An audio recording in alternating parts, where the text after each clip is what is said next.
Welcome to our channel smile Pathshala. आज हम आपको इस वीडियो में कक्षा 5 का हिंदी पाठ्यपुस्तक का अध्याय 16 उत्सर्ग पढ़ाएंगे। तो देखिए, स्टार्ट करते हैं।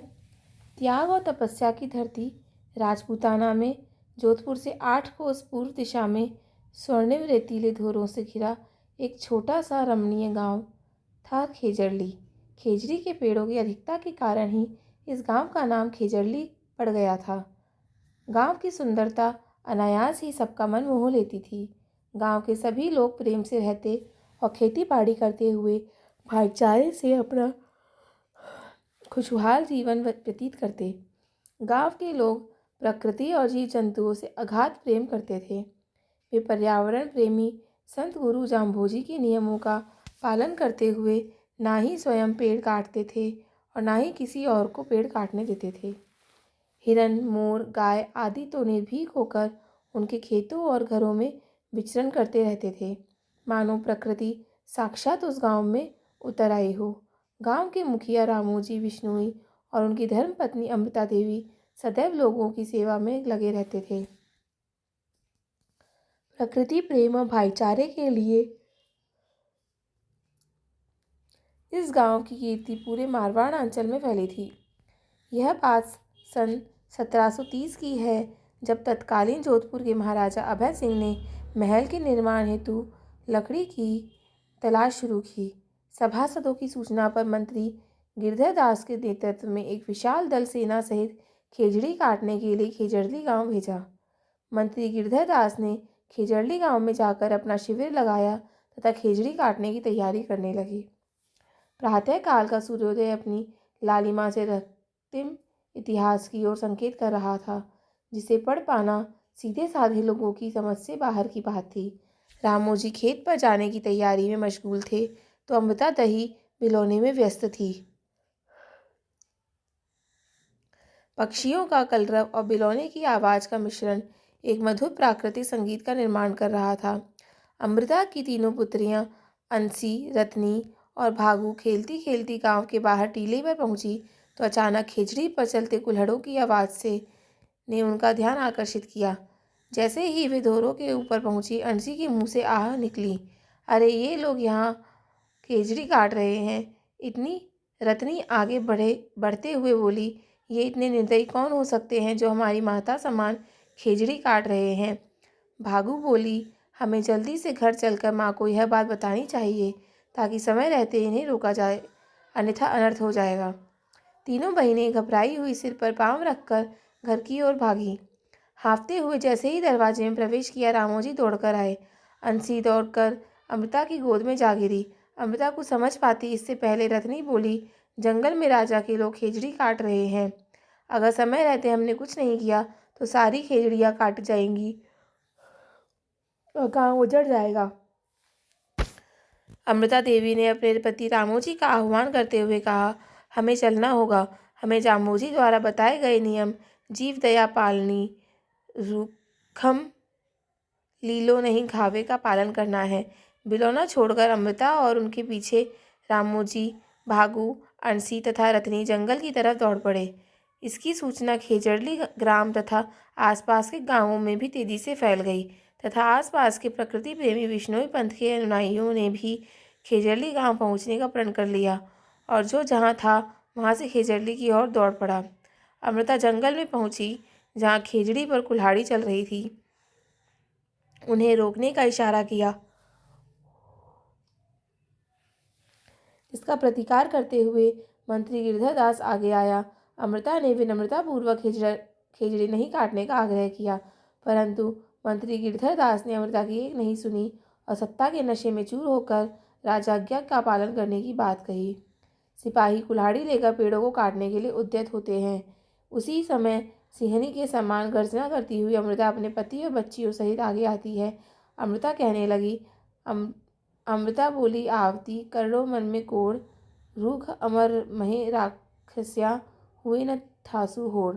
ये कहती हुई अमृता पेड़ों से लिपट गई। सिपाही सिंहनी की गर्जना से सहम गए और पेड़ों की कटाई बंद करके सेनापति के पास पहुंचे। भंडारी यह सुनकर मिला गया और अमृता के पास आकर कहा, आप अपने घर जाइए, हमें सूर्यास्त होने तक सारे पेड़ काटने हैं। अमृता ने अपने अटल इरादे प्रकट करते हुए कहा कि खेजड़ी हमारी माँ है, हम सिर कटवा लेंगे परंतु पेड़ नहीं कटने देंगे। अमृता देवी अपनी पुत्रियों और पति सहित पेड़ों से लिपट गई और सिपाहियों को ललकारा, खेजड़ी से पहले मेरी गर्दन पर वार करना होगा, अन्यथा ये खेजड़ी नहीं कटेगी।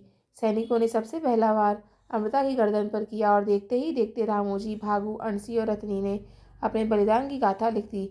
रेगिस्तान की स्वर्णमयी धरती रक्त की धारा से लाल हो गई। अमृता के बलिदान से प्रेरित होकर उपस्थित नर नारियों ने हरी भरी खेजड़ियों को अपने गले लगाकर सर्वोच्च बलिदान का वर्णन किया। शक्ति, शौर्य और शांति के लिए विख्यात मरुधरा पर एक के बाद एक 363 वृक्ष प्रेमियों ने पेड़ों से लिपटकर अपने प्राणों की आहुति दे दी। विश्व में पेड़ों के लिए हुए इस पहले बलिदान के अवसर पर सूरज की रोशनी मध्यम बढ़ गई, मानो वह शोक में डूब गया हो। प्रकृति, जीव जंतु सब शांत और स्तब्ध हो गए। वीरता और शौर्य के लिए जग प्रसिद्ध राजपूताना की धरती पर खून की नदियां बहने लगी। पेड़ों की रक्षा में किया जाने वाला यह अनूठा बलिदान जब राजा अभय सिंह के संज्ञान में आया तो उनको बहुत दुख हुआ। उन्होंने इस निर्दयी घटना पर पश्चाताप किया और विष्णुई बाहुल्य गांवों में हरे वृक्ष नहीं काटने का आदेश दिया। पर्यावरण संरक्षण के लिए इस अनूठे बलिदान से प्रेरणा लेते हुए सुंदरलाल बहुगुणा ने चिपको आंदोलन चलाया। आज भी खेजड़ी गांव में 363 नारियों के बलिदान की याद में प्रतिवर्ष भाद्रपद शुक्ल दशमी को विशाल मेला लगता है। देखिए शब्द अर्थ देखेंगे हम। उत्सर्ग यानी बलिदान, रमणीय अच्छा लगने वाला, निर्भीक का मतलब निडर, कलरव यानी पक्षियों की बोलने की आवाज़, उद्यत यानी तैयार, शोक यानी दुख, गाथा यानी कहानी या कथा, मध्यम यानी धीमी, पालनी का मतलब पालन करना, लीलो का हरा, घावे मतलब काटना, आवती यानी आती हुई, करड़ो यानी बहुत सारा, कोड यानी प्रेम, रुख यानी वृक्ष, राक्षिया यानी रखेंगे, होड़ यानी मुकाबला, थ्यासु यानी आपसे। अभ्यास कार्य देखिए। पहला प्रश्न है, महाराजा के सामने लकड़ी की समस्या क्यों आई, इसका उन्होंने क्या समाधान निकाला।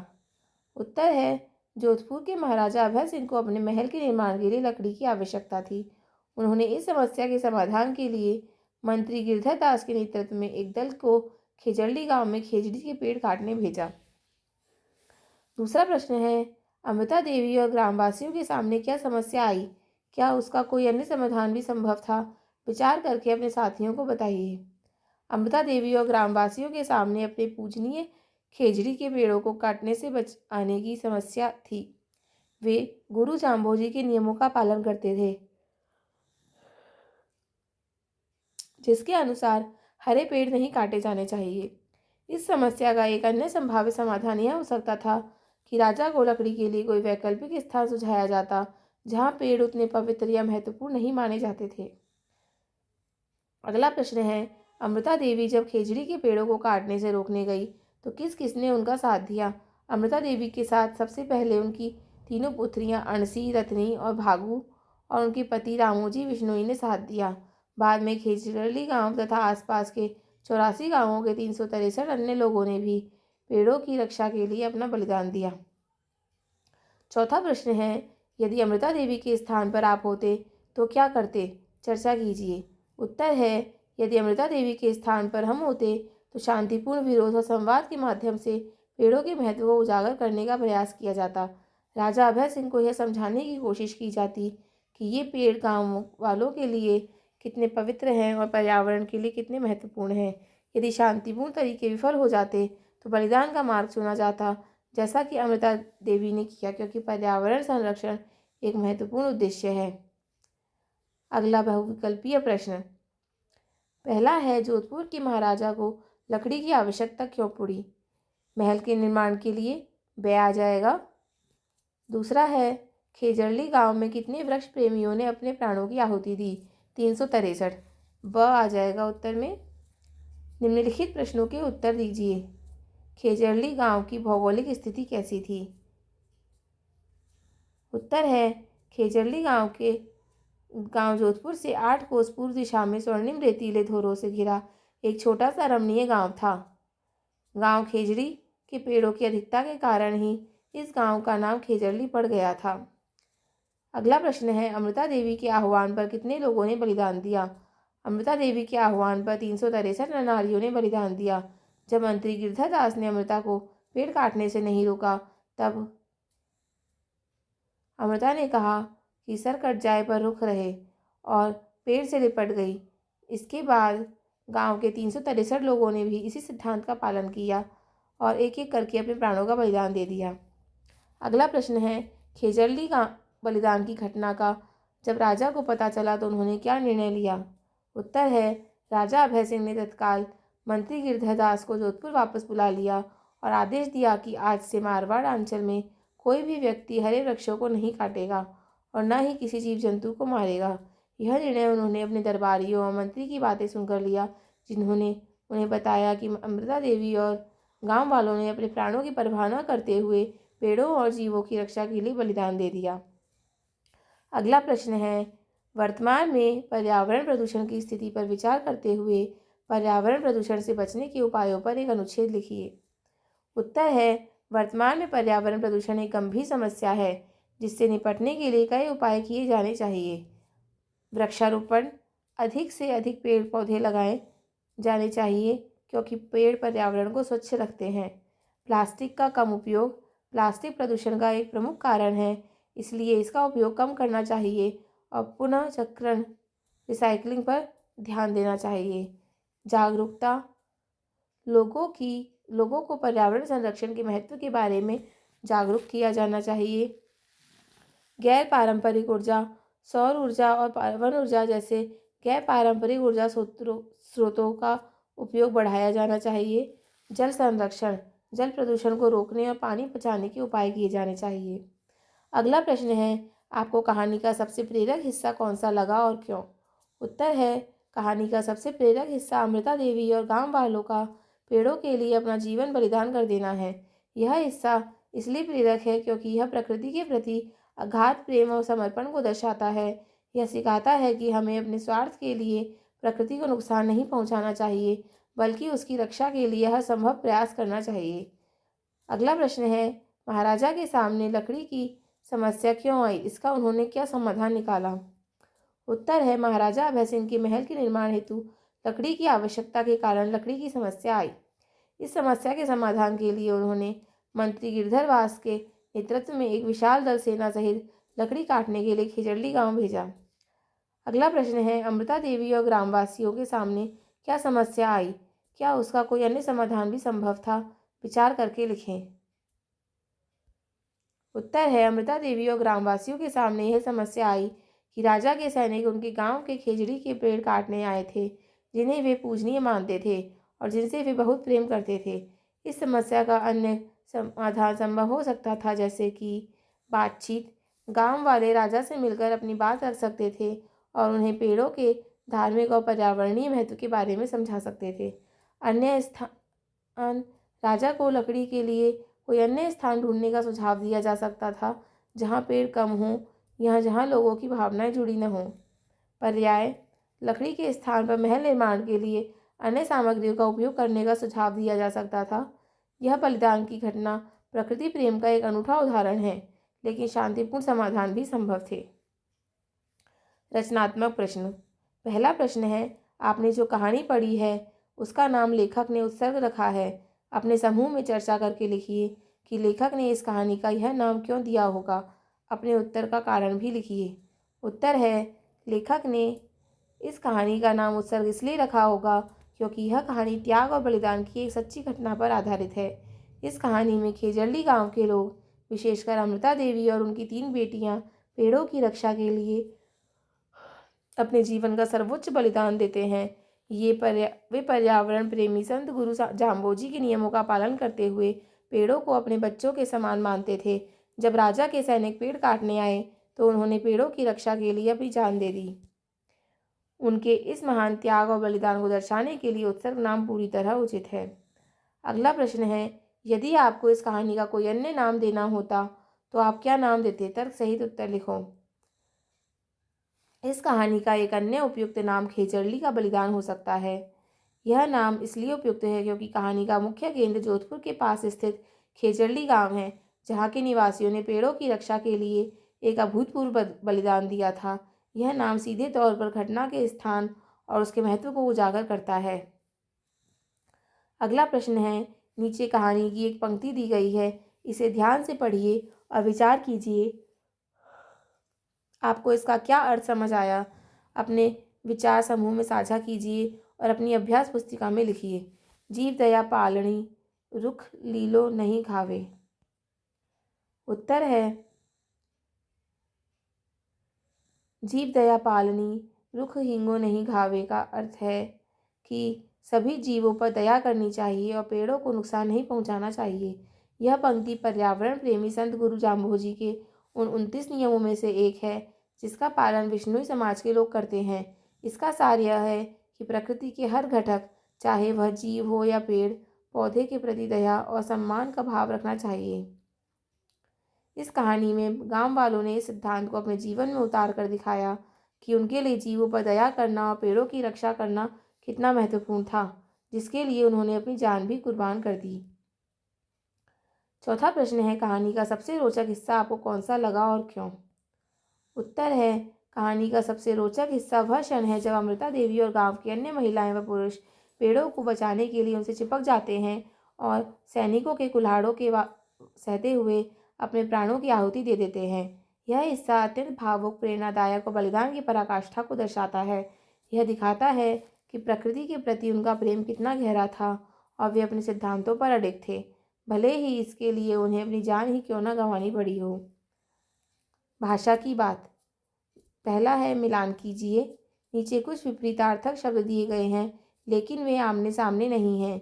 रेखाएं खींचकर विपरीतार्थक शब्दों के जोड़े बनाइए।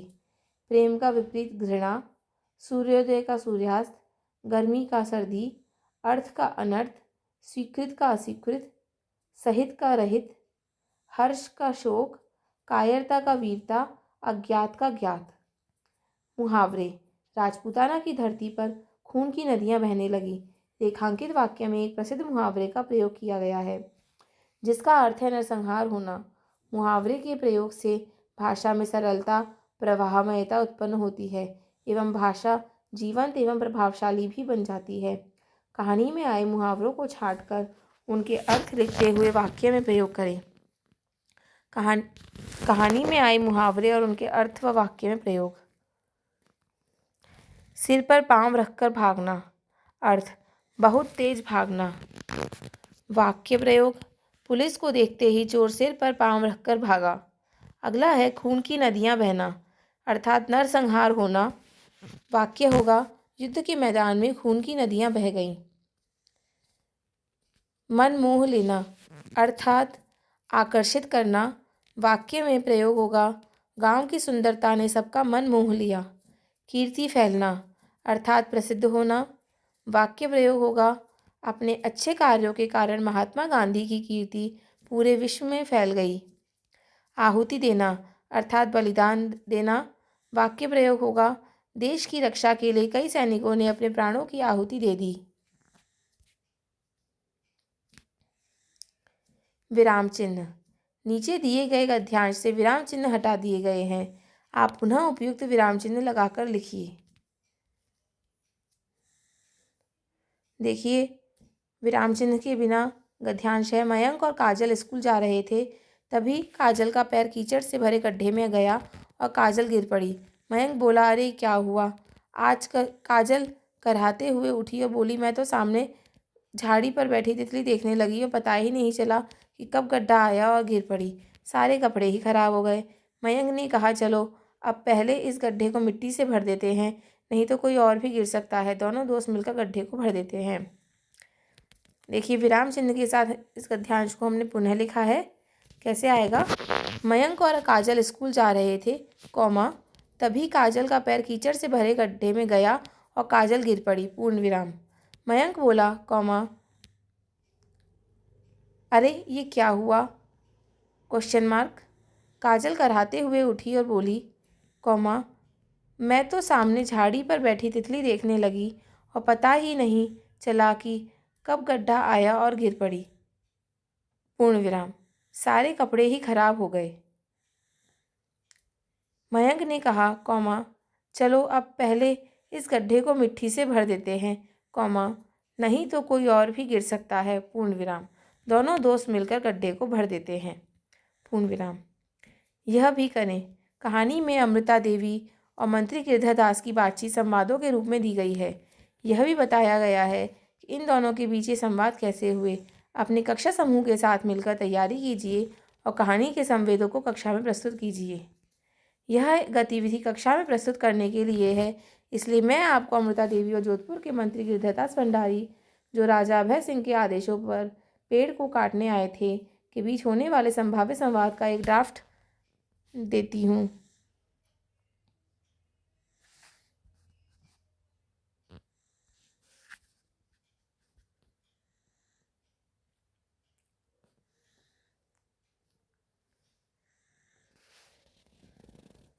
आप इस स्क्रिप्ट को अपनी कक्षा की ज़रूरतों के हिसाब से बदल सकते हैं और इसे और भी नाटकीय बना सकते हैं। पात्र: अमृता देवी, खेजरली गांव की बिश्नोई महिला। गिरधरदास भंडारी, जोधपुर महाराजा अभय सिंह का मंत्री और दल का मुखिया। सैनिक: 1-2 मंत्री के साथ आए सैनिक। गांव वाले: बिश्नोई समुदाय के ग्रामीण। दृश्य: खेजरली गांव का जंगल, खेजड़ी के हरे भरे पेड़ खड़े हैं। मंत्री गिरधरदास अपने सैनिकों के साथ कुल्हाड़ी लेकर प्रवेश करते हैं। संवाद की शुरुआत। गिरधरदास भंडारी सैनिकों से जोर से, सुनो, महाराजा का आदेश है, हमें किले के लिए चूना पकाने हेतु तुरंत लकड़ियां चाहिए। इन हरे भरे खेजड़ी के पेड़ों को काटना शुरू करो, देरी नहीं होनी चाहिए। सैनिक कुल्हाड़ियाँ उठाते हैं और पेड़ की ओर बढ़ते हैं। उसी क्षण अमृता देवी अपनी तीनों बेटियों के साथ सामने आ जाती है। अमृता देवी दृढ़ता से हाथ फैलाकर, ठहरो, एक भी कुल्हाड़ी इन पेड़ों पर नहीं चलेगी। गिरधरदास भंडारी झुंझलाहट से, कौन हो तुम और बीच में आने की तुम्हारी हिम्मत कैसे हुई? हट जाओ रास्ते से, हम राजा के सेवक हैं और यह राजा का काम है। अमृता देवी, मैं इसी गांव की रहने वाली अमृता हूँ। ये पेड़ केवल पेड़ नहीं है, ये हमारा जीवन है, हमारा धर्म है। बिश्नोई धर्म में हमें हरे पेड़ काटना महापाप है। गिरधरदास भंडारी हंसते हुए, तुम्हारा धर्म? हमारा धर्म है राजा का आदेश मानना। हमें बहुत सी लकड़ी चाहिए, तुम जानती हो ना, राजा के नए महल का काम चल रहा है। अब ज़्यादा बात मत बनाओ और हमें अपना काम करने दो। अमृता देवी, ये पेड़ हमारे पूर्वजों की विरासत है। इन पेड़ों को हमने अपने बच्चों की तरह पाला है। मैं तुम्हें इन्हें छूने भी नहीं दूंगी। सैनिक 1 क्रोध से, ए महिला, तू राजा के काम में बाधा डाल रही है, चुपचाप हट जा वरना। अमृता देवी, वरना क्या? तुम मुझे मारोगे? वह तेजी से एक बड़े खेजड़ी के पेड़ को गले लगा लेती है। सुनो, मैं इस पेड़ से लिपटी रहूंगी। अगर तुम्हें इसे काटना है तो पहले तुम्हें मेरी गर्दन काटनी होगी। बलिदान का संकल्प। गिरधरदास भंडारी आंखों में गुस्सा दिखाते हुए, यह मूर्खता है। राजा के आदेश की अवहेलना का नतीजा बहुत बुरा होगा। एक मामूली पेड़ के लिए तुम अपनी जान गंवाना चाहती हो।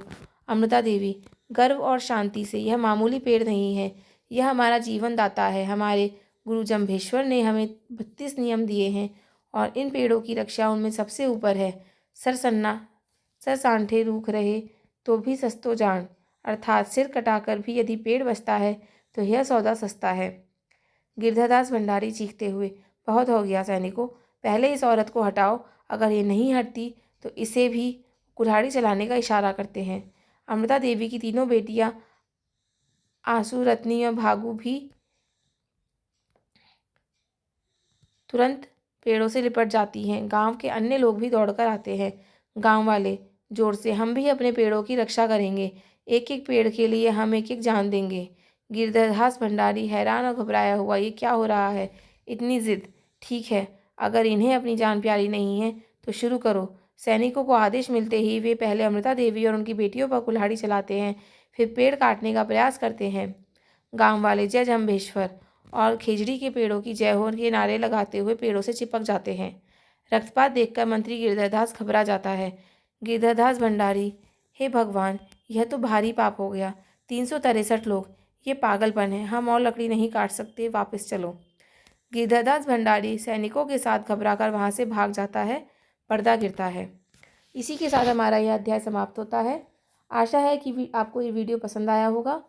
आगे के चैप्टर्स के लिए हमारे चैनल से जुड़े रहिए। हमारे चैनल को लाइक कीजिए, शेयर कीजिए, सब्सक्राइब कीजिए। धन्यवाद।